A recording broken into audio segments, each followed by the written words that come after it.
What is Spider-Man's top web-swinging speed in Spider-Man for the PlayStation 4?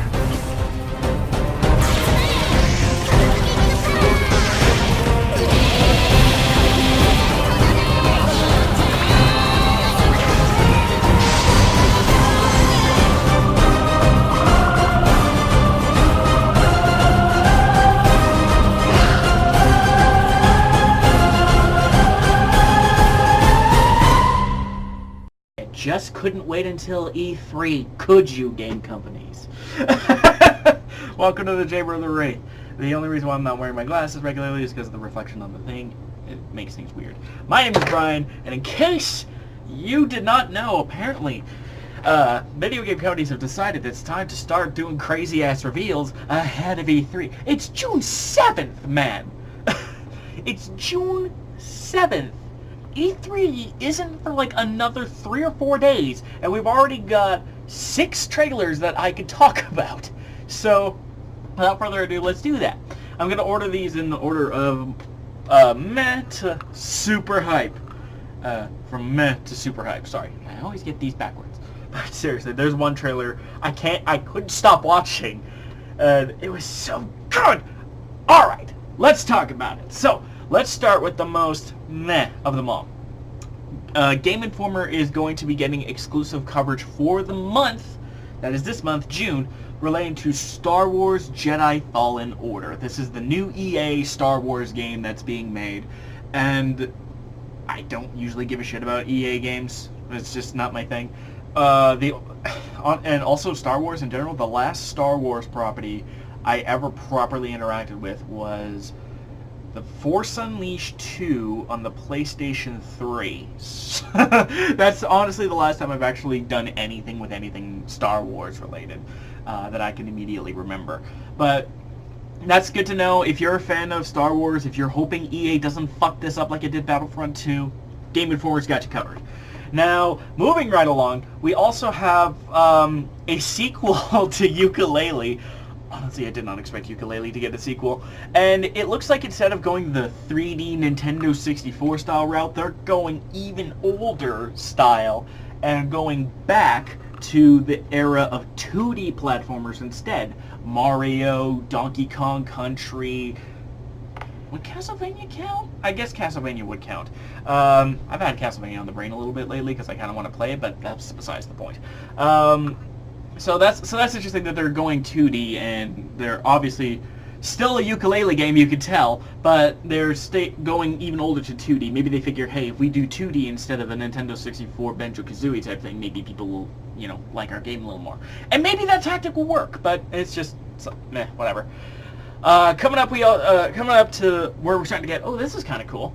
A game that we saw last year, not too long ago, called Control. You might have seen it. It's this weird, freaky teaser thing where there's a girl with a gun and psychokinetic powers.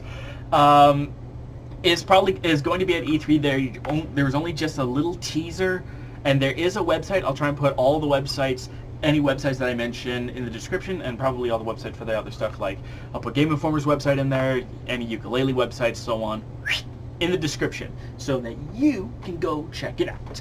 Now we're going to get to some exciting stuff, and the first thing that comes to my mind is the new Darksiders game that's coming out. THQ Nordic is on fire lately, by the way. I knew that as soon as I saw the name, the THQ attached to, it's THQ Nordic because it's their Swedish branch, the only branch that's still around anyway, but since THQ, ever since I saw that they were basically back and alive back a few years ago, I was like, man, just give these guys a couple of years and they'll clean house again. I remember the days of Destroy All Humans and the first Darksiders, and it looks like, and Darksiders Genesis is going in a very interesting direction. It's top-down, kind of like Diablo or something like that, an isometric top-down thing, and you play as Strife this time. You play as the fourth horseman. And it might just be me, but it looks like we also get either assists or you can play as the other horseman. You could play as, or you get assists from War, Death, and Fury? I think Fury's her name. I need to play Darksiders 3 one of these days. But there you go. And that's kind of interesting. And then number 2, and this actually kind of made me go, oh, this is so cute, is called Lost Worlds Beyond the Page.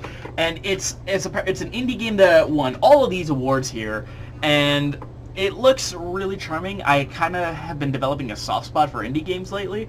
It all started with Shovel Knight, and then it just went crazy there. Back in 2017, I made Hue my favorite game that I played that year, and that was in the same year I played maybe 3% of Horizon Zero Dawn. So, indies, if they catch my attention and they look interesting, like Lost Worlds does, I'm instantly, like, hooked. But the big reveal, my now most anticipated game of 2020 and most exciting reveal, and it's not even E3 yet, is the Destroy All Humans remake. I kicked myself just now because I wanted to do a reaction to it, but I already saw the trailer 4 or 5 different times because it's so bizarre. It's very clearly a Destroy All Humans trailer with the zany humor and crazy shenanigans that you get going on in the 50s, because this is actually a remake of the first game. Thank you, whoever's closing the door. This is insane shenanigans and 50s things and whatnot. Even the official website, again, link in the description, is all chock full of Destroy All Humans charm. And it's all set to Ich Will by Rammstein. Seht ihr mich? Versteht ihr mich? Fühlt ihr mich? Hört ihr mich? Könnt ihr mich hören?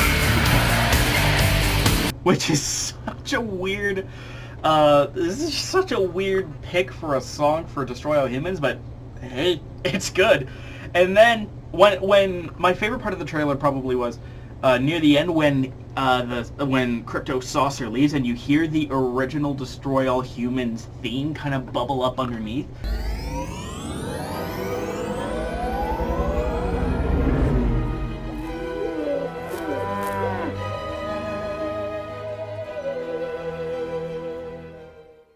That gave me goosebumps, dude.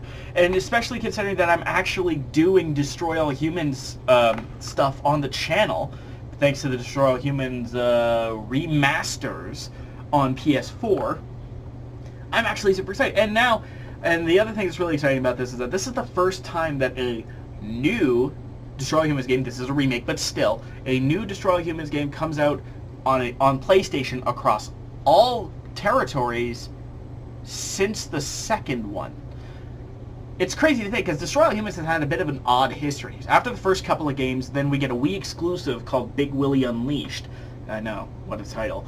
And then Destroy All Humans Path of the Furon basically became Xbox exclusive in the United States and Canada and North America, and could only be released and only played on the PlayStation 3 in the PAL region, places like Europe, which was super odd. I never understood why they did that, but this was right before THQ and Pandemic just went down and crashed into the dirt. And then THQ Nordic comes back, and here we are with a remake of Destroy All Humans, the original. And these screenshots, this is still kind of early gameplay. It looks like that. Holy shit!